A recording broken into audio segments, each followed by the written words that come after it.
Hi hello నమస్తే welcome back to our channel మనీతో మస్తీ and welcome back to one more video. మీరు already టైటిల్లో చూసే ఉంటారు కదా. ఎస్, ఇది వచ్చేసి మా పాప బారసాల వీడియో అనమాట. సో సింపుల్గా ఇంట్లోనే చేసుకున్నాము, పెద్ద హడావిడి ఏం లేకుండా. మాకు టైం కూడా లేదు, అంటే 21st డే చేసుకోవాలి కదా, మాకు కుదరలేదు. సో అందుకని మేము ఊరు వచ్చాక 25th డే అయితే చేసుకున్నాము. పాపకి ఈ వీడియోలోనే పేరు కూడా పెట్టాము, సో అది కూడా నేను చెప్తాను. అంతకంటే ముందు మన వీడియోస్ని ఫస్ట్ టైం ఎవరైనా చూస్తున్నట్లయితే ప్లీజ్ సబ్స్క్రైబ్ చేసుకొని సపోర్ట్ చేయండి. అలాగే వీడియో నచ్చితే తప్పకుండా లైక్ చేయండి.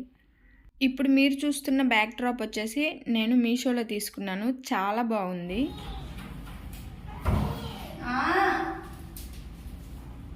వెయిట్ వెయిట్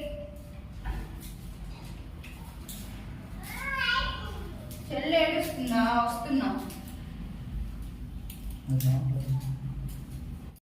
సో ఇక్కడ ఏంటంటే ఇంక ఉయ్యాలు డెకరేట్ చేద్దామని పూలు అయితే గుచ్చుతున్నాము, నేను అండ్ మా పక్కింటి అమ్మాయి. పాపం తనకి వేరే పని ఉండే కానీ నాకు హెల్ప్ చేస్తూ కూర్చుంది. దర్శిత్కి అయితే తనంటే ఫేవరెట్ అనమాట. సో తనకు కూడా దర్శిత్ అంటే చాలా ఇష్టం. వాళ్ళ ఇంట్లోకి వెళ్ళి ఆడుకోవడం అట్లా చేస్తూ ఉంటాడనమాట. అరే రారా బాబు తినడానికన్నా అంటే నో నేను రాను అని బాయ్ చెప్తూ ఉంటాడు మాకు. సో అంత కలిసిపోతాడనమాట. వాళ్ళు కూడా దర్శిత్ని అంత బాగా చూసుకుంటారు.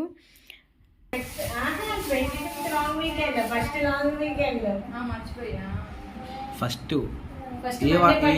మండేనా?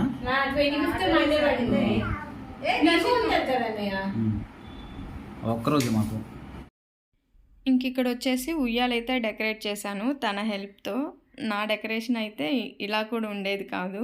సో తను కొన్ని చిన్న చిన్న ఐడియాస్తో ఇలా చేసామన్నమాట. ఒకవైపు అయితే ఇంకా పూలు సరిపోలేదు, సో ఇంక అట్లా వదిలేసాము.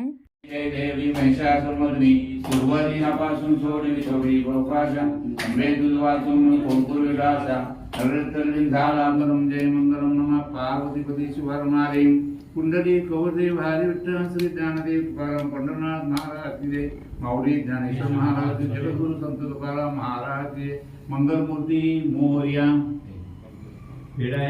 ఇక్కడ నేను చేసిన పెద్ద మిస్టేక్ ఏంటంటే నా మతిమరుపుకి ఫోన్ ట్రైపాడ్కి పెట్టి ఆన్ చేయడం మర్చిపోయాను ఆ టెన్షన్లో.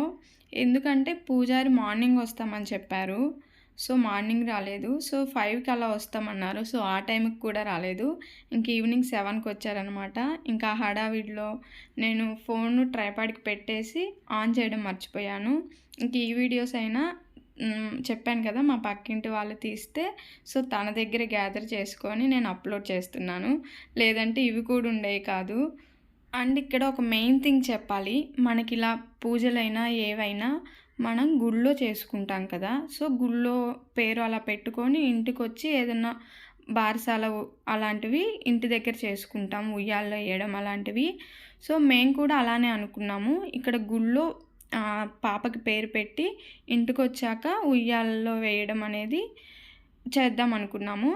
సో మా హస్బెండ్ కనుక్కుంటే చాలా ప్రాసెస్ చెప్పారంట. సో ఇలా గుళ్ళో నామకరణాలు చేయించుకోవాలన్నా, అక్షరాభ్యాసాలు చేయించుకోవాలన్నా, ఇంకేమన్నా చిన్న చిన్న పూజలు చేయించుకోవాలన్నా ఇక్కడ గుళ్ళో చేయరంట. సో అలా చేయడానికి గవర్నమెంట్ నుంచి పర్మిషన్ తీసుకోవాలంట, అండ్ గుడి తరపు నుంచి కూడా పర్మిషన్ తీసుకోవాలంట. సో అలా అయితే గుళ్ళో చేయరంట.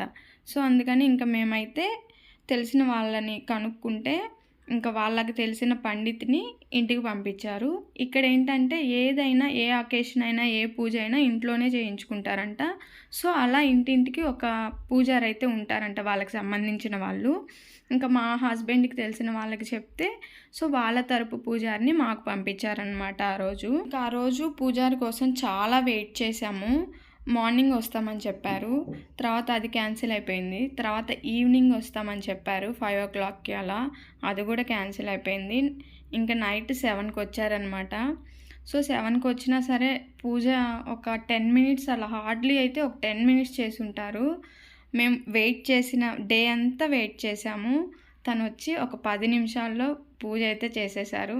నేను అస్సలు సాటిస్ఫై అవ్వలేదు, మన సైడ్ చేసినట్లు అయితే అస్సలు చేయలేదన్నమాట. టోటల్ డిఫరెంట్గా అనిపించింది. అండ్ ఇంకొకటి ఏంటంటే మన సైడ్ అయితే పూజ చేసేటప్పుడు హస్బెండ్‌కి వైఫ్ లెఫ్ట్ సైడ్ కూర్చుంటుంది. కానీ ఇక్కడ అలా కాదు. రైట్ సైడ్ కూర్చోబెట్టారు. అండ్ ఇంకోటేంటంటే మనం అక్షింతలు కలుపుకుంటాం కదా! పసుపేసి. సో, ఇక్కడ అలా కూడా లేదు. ఓన్లీ వైట్ రైస్‌తోనే పూజ చేసేశారు. అండ్ గణపతిని కూడా పెట్టలేదు. దానికి బదులు ఏదో పెట్టారనమాట. వక్క అనుకుంటాను. సో, అది పెట్టి గణపతి పూజ అయితే చేసేశారు. నేనైతే అస్సలు సాటిస్ఫై అవ్వలేదు. మా హస్బెండ్‌ని చెప్తూనే ఉన్నాను. డే అంతా వెయిట్ చేశాము ఈ పూజ కోసం. కానీ నాకు అస్సలు మంచిగా అనిపించలేదు పూజ అయితే అని. ఇంకా తప్పదు, కొన్ని కొన్ని చోట్ల ఇలానే ఉంటుంది. మనమే అడ్జస్ట్ అవ్వాలని తనైతే చెప్పాడు పాపం. అయ్యో! అసలు పాప పేరు చెప్పడం మర్చిపోయాను. పాప పేరొచ్చేసి నిహిరా. ఈ నేమ్ వచ్చేసి మా హస్బెండే సెలెక్ట్ చేశారు. సో, తన చాయిసే అనమాట. పూర్తిగా తనకే వదిలేశాను. ఎందుకంటే తన ముద్దుల కూతురని. సో, పేరెలా ఉందో తప్పకుండా కామెంట్ చేయండి. నచ్చితే లైక్ చేయండి. Thank you for watching.